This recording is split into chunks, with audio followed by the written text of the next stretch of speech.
শাশুড়ির বাগে এক পিস মাংস কম পড়ায় পুত্রবধূকে আঘাত করলেন মাথায়। দর্শক, বিস্তারিত জানতে চাইব শাশুড়ির কাছ থেকে। তো আন্টি, এখানে যে ঘটনা ঘটার পরে কিন্তু আমাদেরকে একজন ফোন দিছিল, তাই ছুটে চলে আসলাম। মূলত ঘটনাটা কি হয়েছে একটু বলেন। ফকিন্নের বাচ্চায় কোনোদিন মনে হয় বাপ মায় খাওয়া নেই। আমার এক টুকরা মাংস কে লিগে কম দিব? হ্যাঁ, কিসের লিগে কম দিব? আচ্ছা, কম না হয়তো দিছিল, কিন্তু আপনি তো বলতে পারতেন যে মা আমাকে আরেকটু দেও। তো আপনি সরাসরি মাথায় আঘাত করলেন, কাজটা কি ঠিক করলেন? আগে পরেও টুপ টুপ করে পাকঘরে চুরি করে খাইব। কে চুরি করে খাইব? সবার বাঘের হক না? ওই একা একা চুরি করে খাই, আবার আমার এক পিস কম দিব কে? হ্যাঁ, এত বড় সাহস! আচ্ছা দর্শক, আসলে মূলত ওনার মাথায় রাগ উঠে গেছে যখন এক পিস তার মানে প্লেটে কম পড়লো, তখনই কিন্তু মাথায় হুট করে রাগটা উঠলো। তো দর্শক, এখানে একজন এ বাড়িতে কাজ করে নিয়মিত। তো আপনি তো এখানে ছিলেন, হ্যাঁ, তো মূলত আপনি কি দেখছেন এই বিষয়টা একটু বলেন। আসলে আমি তো ইলেকট্রিক মিস্ত্রি, নিয়মিত কাজ করি। যখন সমস্যায় আসি, আজকেও আসছি, তো কয় ফ্যান কম ঘুরে, তো আমি ওই মনে করেন ওই টেস্টারটা ধরতে, ঠিক আছে, জন্নত করে হইলো, তা আমি তো মনে করেন টেস্টার মিস্টার সাইডে ফালদা পড়ছি। পরে দেখি না, তো কারেন্টে ধরে নেই, তা আমি ওই সাইডের ঘরে যাই দেখি যে চাষি বাটি দিয়ে একটা বড় মাথায় বাড়ি মারছে। কোন তো এক টুকরা গোস্ত নিয়ে তাই কি পোলার বড় এইভাবে মারে। বাড়ি দি মুনাকেন, বাড়ি দি মুনাকেন, আর বাপের বাড়ি থেকে কি আছে?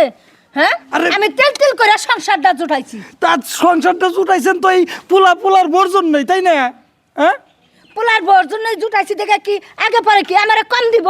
কিসের লেগে কম দিব? ওই আপনি কম দিস, আপনি একটা চাইতেন, তাই পোলার বাইরে যে এই যে আহত করলেন, এটা কি ঠিকই আছে, ঠিকই আছে। আরো দুইটা বোনের কাম আছিল।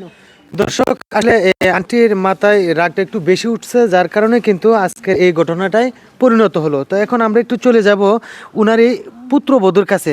তো ভাবি, আসলে আপনি তো একটু ব্যথাটা বেশি পাইছেন, আপনার সাথে একটু কথা বলতে চাচ্ছিলাম, একটু উঠবেন কি? আমাকে একটু ধরে একটু আচ্ছা, আপনি আপনার শাশুড়িকে এক পিস মাংস কম দিলেন কেন, আর যার কারণে এই ঘটনাটা ঘটলো? ভাই, শুধু আজকে নয়, এক পিস মাংস কম দিছি। আমার শাশুড়ি সব সময় আমার জন্য ওইরকম, আমার সাথে এরকম করে ভাই। আজকে কি হয়েছে জানেন? রান্না বান্না শেষে মারে বলছি মা খাইতে আসেন, বলছে একটু পরে খাবো। তো সবাই খাওয়া দাওয়া হয়েছে, আমি এক পিস মাংস বেশি খাইয়ে ফেলছি। তো এই কারণে মা এক পিস মাংস কম পাইছে। এখন না কম পাইছে, পরতে আবার খাইতে পারবো, তাই না? তো আমার বলতেছে, এই ফকিন্নির বাচ্চা, তুই আমার এক পিস মাংস দিছিস কে? তুই কি জীবনে বাপের বাড়িতে খাস না? তখন আমি মারে বললাম যে মা, আপনি কি কথা বলেন এইগুলা? এখন এই দেখান, পরে আপনার আমি আবার করে দেবো। মা কথাবার্তা নাই, আমি এখন খাবো তো এখন খাবো, তুই খাইয়া ফেলছিস কে? বইলা হাতের কাছে বাটি ছিল ভাই, এমন বল করে আমার মাথা ফেলায় বাড়ি মারছে ভাই। আমি জ্ঞান হারাই পড়ে গেছি এখানে। পরে আমার স্বামী আছে, ওনার কাছে জিজ্ঞাসা করেন ভাই, আমি কিছু বলতে পারতেছি না ভাইয়া। উনি যে এরকম মহিলা আমি কখনো বুঝতেও পারি নাই। তো দর্শক, আমরা এখন চলে যাব ভাইয়ের কাছে। আচ্ছা, আপনি তো বাড়িতে ছিলেন না ঘটনার মুহূর্তে, তো এসে আপনি কি দেখলেন? আইসে দেই যে সে হলো মাটির পড়ে রয়েছে, বুঝছেন? এখন ঘটনা তো হয়েছে উডালয়, মাংস তো একটা সুতোরে ভাই।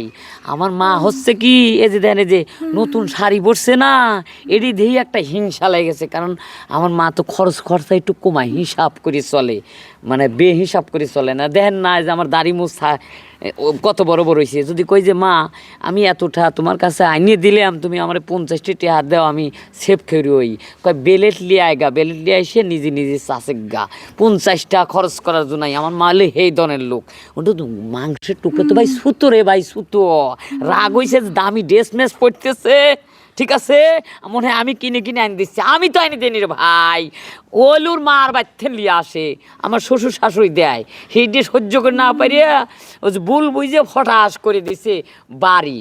ওই রাগ এই রাগের সাথে নেগেটিভ পজিটিভ এক জায়গায় লাগাইছে। কারেন্ট দেন না, তার নেগেটিভ পজিটিভ এক জায়গায় লাগায় না, ওই রাগ আর এই রাগ এক জায়গায় করে ধাম করে বসা দিছে, বুঝছেন? আচ্ছা, মা তো আপনার, বউ আপনার, এখন আপনি কি করতে চাচ্ছেন? এখন কি করব? এই যে এখন মনে করো যে এক টুকরা মাংসের লেগে এখন মনে করো যে 500 টাকা খরচ করলো, আমি আর কি করব? আমার কিছু করার নাই। এখন আমার এটা বোক সান্ত্বনা দেওয়া ছাড়া আমি নিরুপায় রে ভাই, বোঝেন নাই? আমি তো মার সাথে বিয়া দিবি করে পারি না, মানসিক খারাপ কবি, আবার বউকে গালি দিবে পারবো না। কিসের জন্য? কিসের জন্য কবি নিয়ে সওয়াল ভালো লয়। আমি ভদ্র মানুষ ভাই, আমি বেজাল টেজাল পছন্দ করি না, বুঝছেন?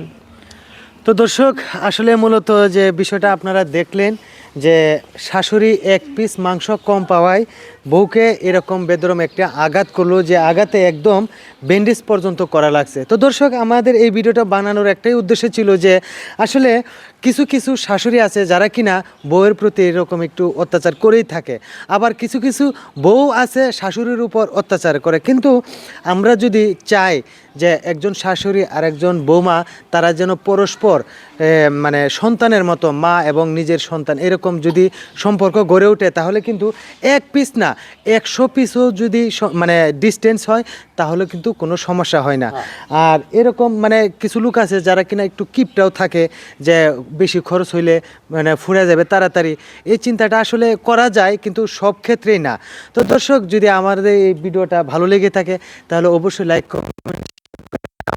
ধন্যবাদ সবাই।